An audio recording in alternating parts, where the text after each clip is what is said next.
ચૈતર વસાવા હાલ જેલમાં છે. ચૈતર વસાવાના જેલ ગયા પછી લોકો અને આદિવાસી સમાજ ખાસ કરીને તેમને સપોર્ટ કરી રહ્યા છે. ત્યારે લોકો ભાજપને વિરોધ પણ કરી રહ્યા છે, કારણ કે લોકોનું માનવું છે કે ભાજપને કારણે જ અત્યારે હાલ ચૈતર વસાવા જેલમાં છે. ત્યારે આજે મનસુખ વસાવાનું એક નિવેદન બહાર પડ્યું છે, જેમાં મનસુખ વસાવા બોલી રહ્યા છે કે આમ આદમી પાર્ટી ચૈતર વસાવા માટે ગુજરાત નથી આવી રહ્યા, પરંતુ પોતાને લોકસભાની ચૂંટણી જીતવી છે, થોડીક બેઠકો જીતવી છે, તેટલા માટે જ ગુજરાતમાં આવી રહ્યા છે. આ નિવેદન બાદ હવે ઈસુદાન ગઢવીએ તેની પ્રતિક્રિયા આપી છે. તેમણે શું કહ્યું છે તે એકવાર સાંભળી લઈએ. મનસુખભાઈ જે રીતે બેબાકડા બન્યા છે એની પીડા સમજી શકાય એમ છે.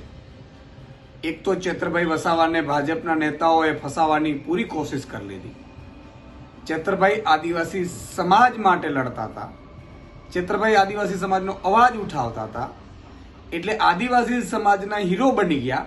એ મનસુખભાઈ અને બીજા ભાજપના નેતાઓથી સહન ન થયું અને એટલા માટે એને ખોટા કેસમાં ફસાવવા માટેની ભૂમિકા અદા કરી. સાથે સાથે આદિવાસી સમાજના ખેડૂતના પ્રશ્ને ચેતરભાઈ લડ્યા છે. એટલે એક તો ફરજી કેસ કરાવડાવવામાં આવ્યો, બીજા નંબરમાં ચેતરભાઈ વસાવા જે રીતે જેલમાં રહીને પણ આદિવાસી સમાજનો હીરો બની ગયા. તમામ જગ્યાએ વસાવા સમાજનું સંમેલન થયું ને, એમાં પણ ભાજપના નેતાઓનો હુરિયો બોલાવ્યો.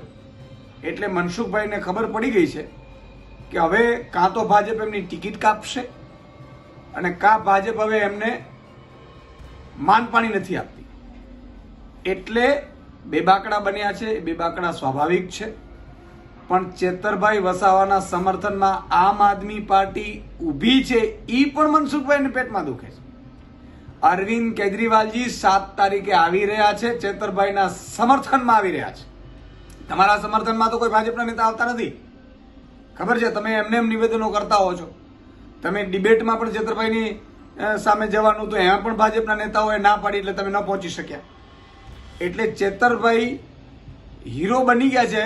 માત્ર લોકસભા ભરૂચ પૂરતા નહીં, ઉમરગામથી અંબાજી સુધી, અને કાર્યકારી અધ્યક્ષ છે આમ આદમી પાર્ટીના. માત્ર ધારાસભ્ય રહી અને એ ડેડિયાપાડા પૂરતા જ હીરો નથી. એટલે તમારી પીડા સમજી શકાય એમ છે.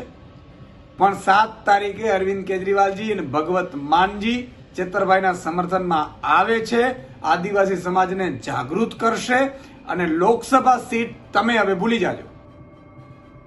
ત્યારે હવે લાગે છે કે ભાજપ અને આપમાં રાજનીતિક યુદ્ધ શરૂ થઈ ગયું હોય તેવું લાગી રહ્યું છે.